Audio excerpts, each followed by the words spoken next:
If we gonna go in, then let's go in. All right.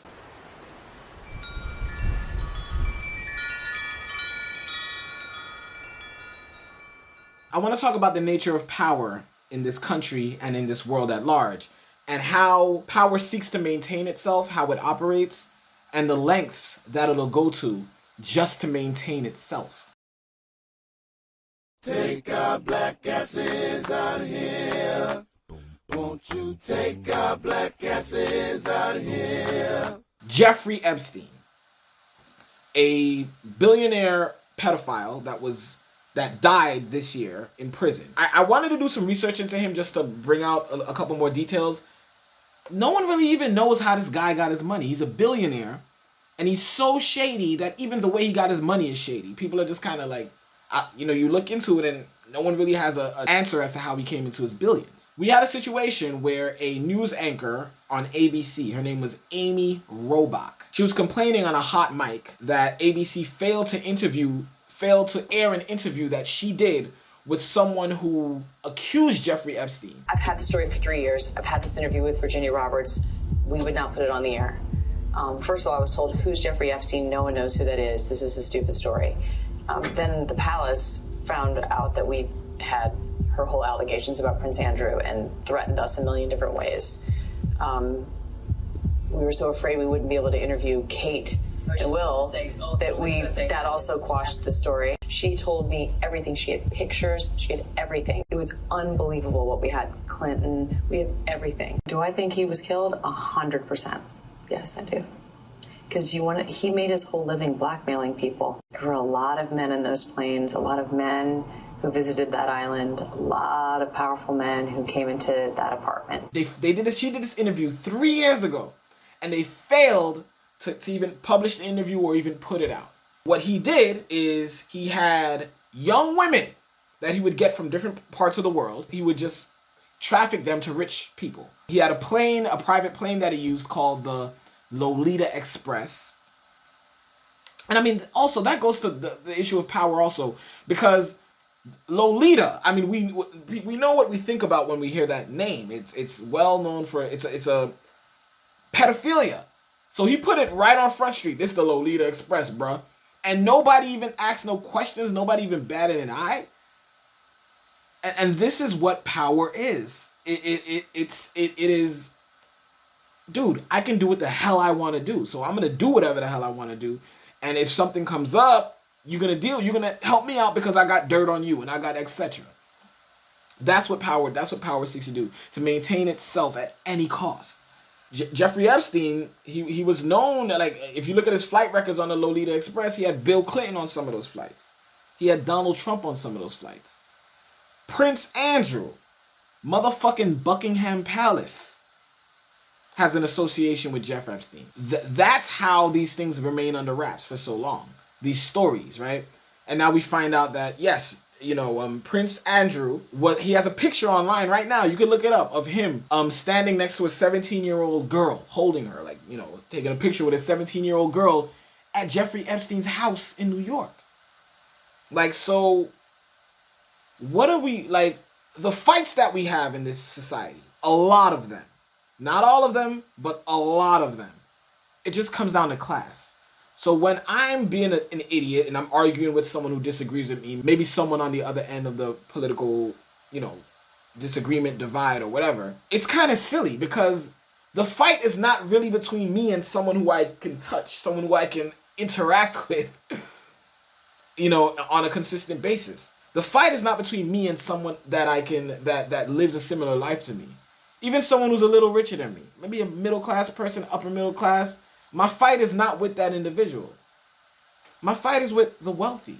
My fight is with the people who hoard the wealth in this nation, hoard the power, and will do anything, go through any means whatsoever in order to maintain it. That's the real fight that we have on our hands. I forget, it was an author. He said this whole political shit, it's a big club, and we're just not in it. Bill Clinton's in it, obviously. Donald Trump is in it. Obviously, any wealthy person is in it. You can get hooked up because you have power, you have resources. And people want access to your power, people want access to your resources. So they're going to bend over backwards. Even a news organization like ABC News, they're going to cover shit up just because people got power and they want to get close to power. And they don't want to offend power because it might hurt them some other way. It's sick. What I would advise folks to do simply is to just look into alternative forms of news and media. Get your shit from somewhere else, because these established outlets, of course, they have a lot of pull, they have a lot of clout. They can get shit done that any independent outlet would probably can't get done, right? And they have a big following. They have a historical following. They've been around since TV has been around, right?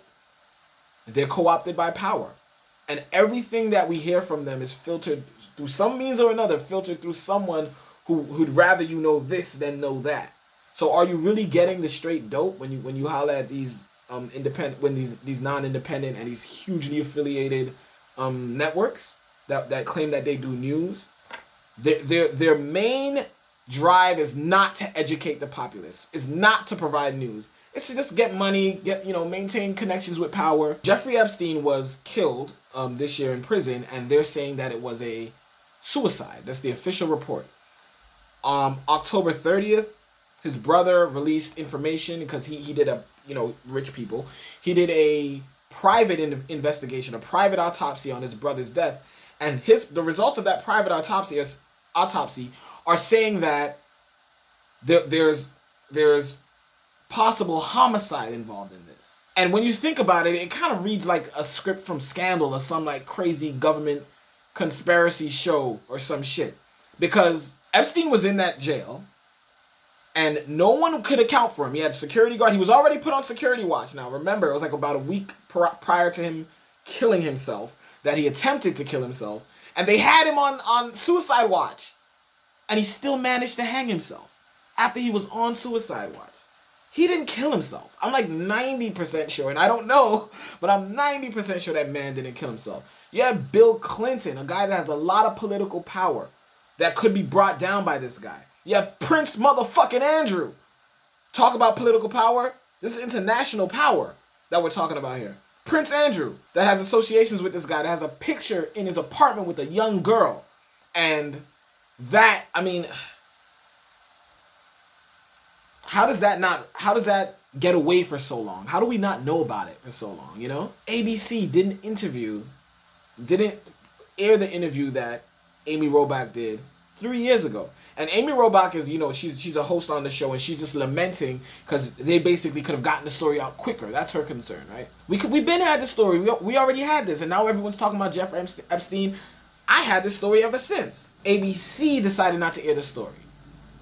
And then when you look, it so turns out that ABC was told by the royal family, don't put that shit out. And then around that time, you saw that the ABC had an interview with members of the royal family. So do you see how this game is played? The reason why you have ABC operating the way that it did in order to keep Epstein free so that they can maintain power and access to power on their end. The reason why they have to operate like that, or they feel they have to operate like that, is because they're a billion-dollar industry. So why is it that the news, an entity that's supposed to give us news and information, why is it that they operate like a business? They're chasing money, not really chasing truth, right?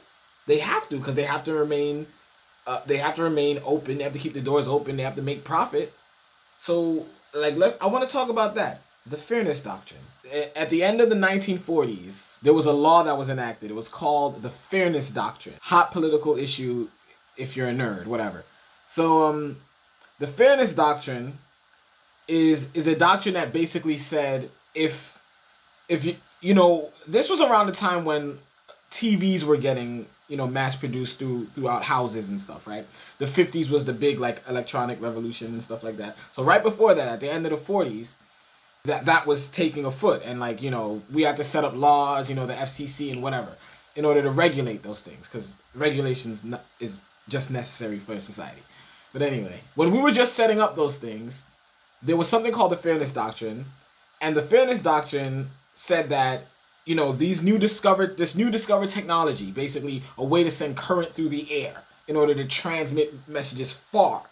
The medium is the air. Therefore, the air belongs to the people. Because this is America. This is our land. So it's our land, it's our air.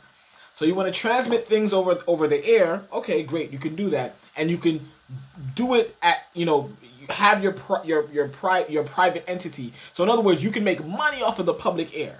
So if you think about it, in essence, the people are just kind of giving up a lot. But that it's all a give and take. It's society, it's growth, whatever. We can have that discussion later. The point I'm trying to get across is the government was saying with the fairness doctrine, if you want to operate over public airwaves, you got to do something for the public in equal exchange, or you get something, we get something, compromise. That's the history of the legislative process, or what it's supposed to be. We're giving you the access to make private money off of our public airwaves. So what you have to do, in order to give something back to the society that just gave you something to make money off of, right? You have to make sure that a certain small percentage of your programming goes towards educating the public about things that are happening. Educating the public as to what's going on in the society, things that are pertinent to them making a decision. Why? Because an educated populace is the key to a proper democracy. If no one don't know nothing, how the fuck you gonna vote on what happens? And you get it. Education is important. Them knowing what's going on is important, right? So the fairness doctrine, that's what it dictated. For the years that it was in effect, it meant regulations on news networks, basically. You had to have a unadulterated, unmoney associated means through which you derive and give the news. Why? Because this is about the populace. This is another thing that you put in the private interest in, or you put in the capitalistic drive, right, into that system, and it can kind of make things wonky because it no longer serves the purpose that it's supposed to serve, because the money is adulterating that purpose. Period. Ronald Reagan, at the end of during his stint as president, he basically undid that law, took that away. So what that did, it made it so that now the news itself, it can operate alongside a network, but it can operate as its own means of getting money, because it has to get money for itself, because it has to stay on.